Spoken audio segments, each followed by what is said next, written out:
የብሉ ፈረስ እንቆቅልሽ ክሌቨር ሃንስ ኢፌክት።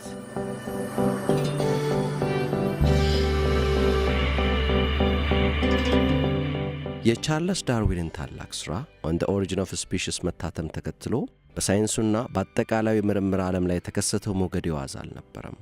የዝግመተ ለውጥ ንድፈ ሐሳብ የሰው ልጅ ከጦጣ መሰል ዝርያ በብዙ ሚሊዮን ዓመታት የዝግመተ ለውጥ ሂደት ዛሬ ላይ ደረሰ ይለናል።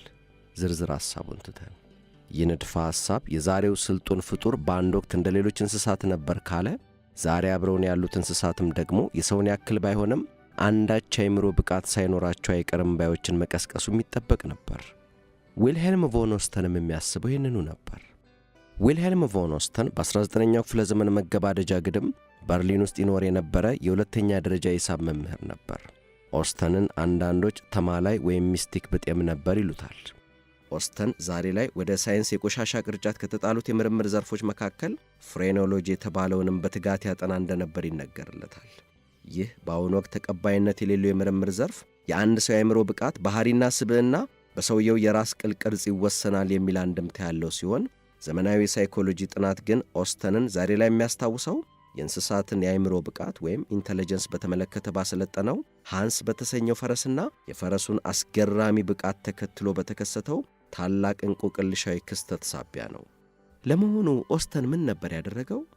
የእንስሳትን የአእምሮ ብቃት እጅጉን ዝቅ አድርገን አይተነዋል ባዩ ኦስተን መላምቱን ለማስረገጥ የተለያዩ እንስሳትን ሂሳባዊ ክህሎት ለማስጨበጥ ጥረት አድርጓል። ድመትን ሂሳብ ለማስተማር ያደረገው ጥረትም ፈጽሞ ሊሳካለት አልቻለም። ውሮ ለትምህርቱ ቁብም አልሰጠችው። ድብንም ሂሳብ ለማስተማር ያደረገው ጥረት ጭራሽ አውሬውን አደገኛ ተናካሽ አድርጎ ታረፈው። የአረብ ፈረስ ዝርያ በነበረው ሃንስ በተሰኘው ፈረስ ላይ ግን ለመጀመሪያ ጊዜ የሂሳብ ትምህርት ሥልጠናው ፍሬ ይሰጥ ጀመር። ሃንስ እውነትም ጥሩ ተማሪ ወጣው። ሥልጠናው ይህን ይመስል ነበር። ኦስተን ለምሳሌ 3 ቁጥርን ጥቁር ሰሌዳው ላይ ሲጽፍ ሃንስ በኮቴው 3 ጊዜ መሬቱን ይወቅረዋል። ቀላል ድል አልነበረም። ሃንስ ከ10 በታች ላሉት ቁጥሮች ይህን ብቃቱን ማስመስከር ቻለ። በቀለሜው ሃንስ የተበረታተው አሰልጣኙም ሥልጠናውን ይበልጥ ጠንከር ወዳሉት ሂሳባዊ ይዘቶች አሸጋገረው። ብዙም ሳይቆይ ቀለሜው ፈረስ ለክፍልፋይና ለስኩዌር ሩት ጥያቄዎች ትክክለኛውን ምላሽ በብልህ የኮቴው ምት ይመልስ ገባ። በአጠቃላይ ሃንስ 4ቱንም የሂሳብ መደቦች ጠንቅቆ ማወቅ ችሏል። ይደምራል፣ ይቀንሳል፣ ያባዛል፣ ያካፍላል። ለሁሉም ጥያቄዎች በኮቴው ምት መልሱን እያሳወቀ፣ ለምሳሌ በጥቁር ሰሌዳው ላይ ራዲካል 9 የሚል ከተጻፈ ሃንስ 3 ጊዜ በኮቴው መሬቱን በመደቃት መልሱ 3 መሆኑን ያሳውቃል። ትክክል። ፊደላትንም የመለየት ብቃቱን በተሳካ ሁኔታ አስመስክሯል። ኤ ለማለት አንዴ፣ ቢ ለማለት ደግሞ 2 ጊዜ መሬቱን በመደቃት። የሌሎቹ ፊደላትም እንዲሁ እያለ ይቀጥላል። የሃንስ ችሎታ በዚህ ብቻ የሚወሰን አልሆነም። ጊዜንና የሙዚቃ ምቶችን መለየት፣ ጀርመንኛን ማንበብና መረዳት እንዲሁም የሰዎችን ስምና ቃላት የተቀመሩበትን ሆሄያት ለይቶ ማሳወቅንም ተካነበት። በቀን መቁጠሪያ ላይ ባሉት የተለያዩ ቀናት መካከል ያለውን የቀናት ልዩነቶችን መጠቆምም ሌላው ችሎታው ነበር። ይህንን ችሎታውን ለማሳየት ለምሳሌ ኦስተን ሃንስን እንዲህ ብሎ በድምፅ ይጠይቀዋል። የወሩ 6ኛው ቀን ሐሙስ ከሆነ የሚቀጥለው ማክሰኞ ስንት ይሆናል? ብልሁ ሃንስ 11 ጊዜ መሬቱን በኮቴው በመደቃት ትክክለኛውን መልስ ያሳውቃል። በእውነቱ ይህ እጅግ አስደናቂ ክስተት ነው። ለአሰልጣኙ ቮን ኦስተን ደግሞ ታላቅ ድልና ስኬት። ግን ይህ እንዴት ሊሆን ይችላል? እውን ሃንስ የምር ብልህ ቀለም የሆነው ወይንስ ከጉዳዩ ጀርባ የተደበቀ ማጭበርበር ይኖርበት ይሆን? ጉዳዩ የብዙዎችን ትኩረት ለመሳብም ብዛም ጊዜ አልፈጀበትም። በሃንስ ችሎታ የተደሰተው ኦስተንም የጉደኛውን ፈረስ ችሎታ ለማሳየት በመላው ጀርመን ይዞት ይዞር ጀመር። የሃንስ አስደናቂ ችሎታ ኦስተን ለትዕይንቱ ከታዳሚዎቹ ምንም አይነት ክፍያ ካለመጠየቁ ጋር ተደማምሮ ሃንስ ብቃቱን የሚያሳይባቸው ቦታዎች በተመልካቾች የተጨናነቁ ነበሩ። ኒውዮርክ ታይምስ ክስተቱን ትኩረት ሰጥቶ ዘገበው። ከዚህ በኋላ ነው እንግዲህ የጀርመን የትምህርት ቦርድ በሃንስ ላይ ገለልተኛ የማጣራት ሂደት ለማካሄድ የጠየቀውና አሰልጣኙ ኦስተንም ያለምንም ማንገራገር የተስማማው። የሃንስን ጉዳይና ቮን ኦስተን አከናወንኩት ያለውን ሳይንሳዊ ስኬት እንዲያጣራ የተሰየመው የሃንስ ኮሚሽን የተሰኘው አካልም 2 የሥነ እንስሳት አጥኚዎች፣ የሳይኮሎጂ ባለሙያን፣ የፈረስ አሰልጣኝን፣ የሰርከስ ቡድን አስተዳዳሪንና የተወሰኑ መምህራኖችን ጨምሮ 13 አባላት የያዘ ሲሆን የተለያዩ ዘዴዎችን በመጠቀም ሃንስ አለው የተባሉትን የተለያዩ ችሎታዎች በጥንቃቄ ይፈትሹ ጀመር። ኮሚሽኑ የተለያዩ ዘዴዎችን ተጠቅሞ የሃንስን ጉዳይ ከመረመረ በኋላ የደረሰበትን ውጤት በ1904 አሳወቀ። የሃንስ ችሎታዎች ፈጽሞ ማጭበርበር የሌለባቸውና በትክክልም እውነተኛ ችሎታዎቹ ናቸው አለ ቡድኑ።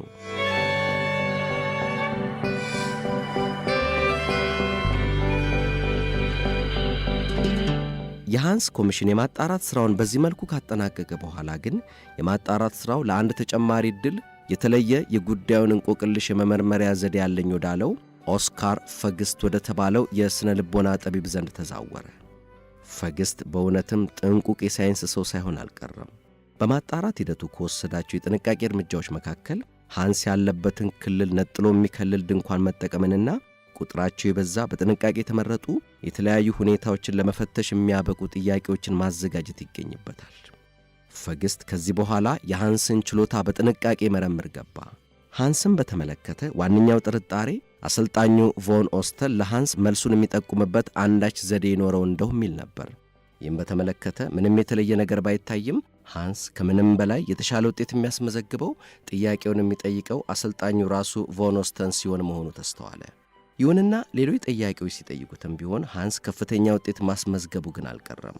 ከዚህ ይልቅ እጅግ አስገራሚው ነገር የተከሰተው ለሃንስ ጥያቄ የሚያቀርበው ሰው ከሃንስ ራቅ ብሎ እንዲቆም ሲደረግ ነው። በዚህ ጊዜ የሃንስ ውጤት ፍጹም እንግዳ በሆነ መልኩ ክፉኛ ያሽቆለቁል ጀመር። ምክንያቱ ግን ግልጽ አልነበረም። ከዚህ በመቀጠል የተከናወኑት ሁለት ሙከራዎች ግን ሃንስ አለው ከተባለው ችሎታ ጀርባ የተደበቀውን እንቆቅልሽ ፍንትው አድርገው የሚያሳዩ ነበሩ። ለምሳሌ ለሃንስ ጥያቄውን ያቀረበው ሰው የጥያቄውን መልስ የማያውቅ ከሆነ ሃንስ ጥያቄውን መመለስ ሲያቅተው ታየ። ጉዳዩ በዚህ ብቻ መች አብቅቶ።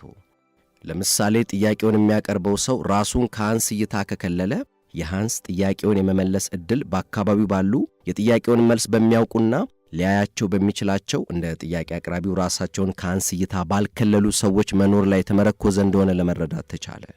ይህ ማለት ጥያቄ አቅራቢው ራሱን ከሃንስ ከልሎ ግን በሃንስ አካባቢ ሃንስ ሊያየው የሚችል የጥያቄውን መልስ የሚያውቅ ሰው ካለ ሃንስ ጥያቄውን በትክክል መመለስ ሲችል፣ በአንጻሩ ግን ጥያቄ አቅራቢው ራሱን ከሃንስ በከለለበትና ማንም የጥያቄውን መልስ የሚያውቅ ሰው በሃንስ አቅራቢያ የሌለ ከሆነ የሃንስ ጥያቄውን የመመለስ ብቃት ወደ ዜሮ የማሽቆልቆሉ ጉዳይ ነው። ይባስ ብሎ ደግሞ ሃንስ ሊመልሳቸው የማይችላቸውን ጥያቄዎች ሲጠየቅ የመናከስ አመልም አመጣ። በዚህ ሳቢያ የሥነ ልቦናው ጠቢብ ፈግስት ከአንድ ጊዜ በላይ በሃንስ የመነከስ ዕጣ ደርሶበታል። ፈግስት ምርምሩን በዚህ አላቆመም። ከዚህ ይልቅ የምርምሩን ፈለግ ለሃንስ ጥያቄውን በሚያቀርቡለት ሰዎችና በሃንስ መካከል ወዳለ የረቀቀ ስሜታዊ ጥምረት ላይ አተኮረ። ፈግስት በዚህ ምርምሩ የተገነዘበው ነገር ጥያቄ አቅራቢው ግለሰብ ጥያቄውን ካቀረበበት ጊዜ ጀምሮ አንዳች ውጥረት ባተነፋፈሱ፣ በሰውነት አቋሙና በፊት ገጽታው ላይ እንደሚስተዋል ነው። ከሁሉም በላይ ፈግስት ልብ ያለው ትልቁ ቁም ነገር ይህ በጥያቄ አቅራቢው ግለሰብ ላይ የሚስተዋለው ውጥረት ሃንስ መልሱን በኮቴው ምት በማሳወቅ ሂደት ላይ ያለ እየጨመረ መጥቶ ልክ ሃንስ ትክክለኛው የኮቴው ምት ላይ ሲደርስ ባንዴ ይረግባል። ይህች ነች እንግዲህ ሚስጥሯ። ለካንስ ሃንስ የቀረበለትን ሂሳብ አልነበረም ሲያሰላ የነበረው። ይልቅ የጥያቄውን መልስ የሚያውቅ በአቅራቢያው ያለ ሰውን ነበር በጥንቃቄ የሚያስተውለው። ለምሳሌ ጥያቄው 6 ጊዜ 3 ቢሆን ሃንስ የጥያቄውን መልስ የሚያውቅ ሰው በአካባቢው መኖሩን ያጠናና የጥያቄውን መልስ የሚያውቅ ሰው አንዳች ውጥረት ይስተዋልበታል። በኮቴው ምት መልሱን መግለጽ ይጀምራል። ድም ድም ድም። ምቱ በጨመረ ቁጥር ሃንስ በጥንቃቄ የሚያጠናው መልሱን የሚያውቀው ሰው ፊት ላይ የሚስተዋለው ውጥረት እየጨመረ ይመጣል። ከዚያም የሃንስ የኮቴው ምት ልክ 18 ላይ ሲደርስ መልሱን በሚያውቀው ሰውዬ ፊት ላይ አንዳች የእፎይታ ስሜትና ፈጣን የውጥረት መርገብ ስለሚስተዋል ይህኔ ብልሁ ፈረስ ትክክለኛው የኮቴ ምት ላይ እንደደረሰ በመረዳት ወዲያውኑ የኮቴውን ምት ያቆማል። በአንጻሩ ግን በሃንስ አቅራቢያ የጥያቄውን መልስ የሚያውቅ ምንም አይነት ሰው ከሌለ ሃንስ ምንም አይነት ውጥረት በሰዎቹ ላይ ስለማያይ መልሱን የሚመልስበት ምንም አይነት አማራጭ አይኖረውም። መልሱን መመለስ ይሳነዋል። ይህ ሆኖ አረፈው እንግዲህ የብልሁ ፈረስ እንቆቅልሽ ፍቺ። የሃንስ ባለቤትና አሰልጣኙ ቮን ኦስተን ግን በዚህ የፈግስት ሳይንሳዊ ትንታኔ ፈጽሞ የሚስማማ አልሆነም። ኦስተን የሚለው ሃንስ ትክክለኛ የሂሳብ ብቃት ባለቤት ነው። በዚህ ምክንያት ከፈግስት የምርመራ ውጤት በኋላም ኦስተን ሃንስን ይዞ መላው ጀርመንን ማካለሉን ቀጥሎበታል። ፈግስት በበኩሉ የዚህን አስደናቂ ሳይንሳዊ ግኝት ክሌቨር ሃንስ ኢፌክት ወይም የብልሁ ሃንስ ክስተት ይሉታል ይበልጡኑ ለማሳየት ይረዳው ዘንድ ራሱን በሃንስ ቦታ በማድረግ ሰዎች እነሱ መልሱን የሚያውቁትን እሱ ግን የማያውቀውን ጥያቄዎች እንዲጠይቁት በማድረግ ትክክለኛውን መልስ ልክ እንደ ሃንስ ከጥያቄዎቹ የፊትና ያተነፋፈስ ውጥረት በመገንዘብ በእግሩ ምት መመለስ ቻለ። ፈግስት ከዚህ ሙከራው የተረዳው ሌላው ትልቁ ቁም ነገር ጥያቄ አቅራቢዎቹ ምንም ያክል የብልሁ ሃንስ ክስተት ጉዳይ ቢነገራቸውና ሳያውቁ የጥያቄውን መልስ እንዳይጠቁሙ እንዲጠነቀቁ ቢደረግም የጥያቄውን መልስ በማወቃቸው ሳቢያ የመልሱን ፍንጭ መጠቆማቸው የማይቀር ክስተት ሆኖ ተገኘ። ይህ ክስተት በሌሎች እንስሳትም ላይ የሚስተዋል አንዳች ብልጥነት እንደሆነ የተደረሰበት ሲሆን የክስተቱ መታወቅ በማኅበራዊ ሳይንስ በተለይም በስነ ልቦናው ዘርፍ በሚካሄዱ ሰዎችን ወይም እንስሳትን በሚያካትቱ ምርምሮች ሂደት ላይ ተጨማሪ ሳይንሳዊ ጥንቃቄዎች እንዲታከሉበት አስገድዷል። ለምሳሌ ያክል ውሾች የተደበቀ ዕቃን፣ አደገኛ ዕፅና መድኃኒቶችን ፈልገው እንዳያገኙ ፈተና በሚሰጣቸው ወቅት ዕቃው የት እንደተደበቀ በውሾቹ አካባቢ ያሉ ሰዎች እንዳያውቁ የሚደረግበት ዘዴ አንዱ ተጠቃሽ ስልት ነው። የሆነው ሆኖ ሃንስን በተመለከተ የቀረቡ ዘገባዎችን ስንመረምር አንዳንድ ሐሳብ የሚያጭሩ ግልጽ ያልሆኑ ዘገባዎችን እናስተውላለን። ለምሳሌ ያክል ስለዚህ ጉዳይ ዊኪፒዲያ እንዲህ የሚል ዘገባን ይዟል።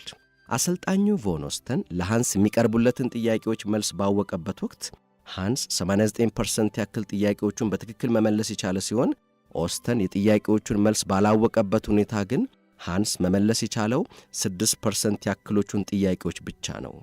ይህ ዘገባ የሚያስነሳው አንድ መሠረታዊ ጥያቄ አለ። ለመሆኑ ሃንስ 6% ያክል ጥያቄዎችንስ እንዴት ሊመልስ ቻለ? ቮን ኦስተን የጥያቄዎቹን መልስ እንደማያውቅ ከተገለጸ አጋጣሚ ወይንስ በሃንስ አቅራቢያ ሌላ የጥያቄውን መልስ የሚያውቅ ሰው ነበር? ኢንሳይክሎፒዲያው ይህም በተመለከተ ምንም የሰጠው ዝርዝር መረጃ የለም። ያም ሆነ ግን የክስተቱ መታወቅ በእንስሳት የአእምሮ ብቃት ላይ የሚደረጉ ጥናቶች ላይ ጠበቅ ያለ ጥንቃቄ እንዲወሰድ አስገድዷል። ይህም በአብዛኛው እንስሶችን ከአሰልጣኞቻቸው ለብቻ ነጥሎ የመፈተንን ዘዴ ግድ ይላል። ይህ ደግሞ በፋንታው በምርምር ሂደቱ ላይ አስቸጋሪ እንቅፋት ይደቅናል። ይህም እንስሳት በአብዛኛው የአእምሮ ብቃታቸውን የሚያሳዩበት ሁኔታዎች ከአሰልጣኞቻቸው ወይም ከሌሎች እንስሳት ጋር በጋራ በሚኖራቸው ማኅበራዊ መስተጋብር ላይ የተመሠረተ በመሆኑ ሲሆን ይህን አዳጋች ሁኔታ በተመለከተ በዚህ የምርምር ዘርፍ የተቀሰቀሰው ሳይንሳዊ አተካራ እስካሁን እንደቀጠለ አለ።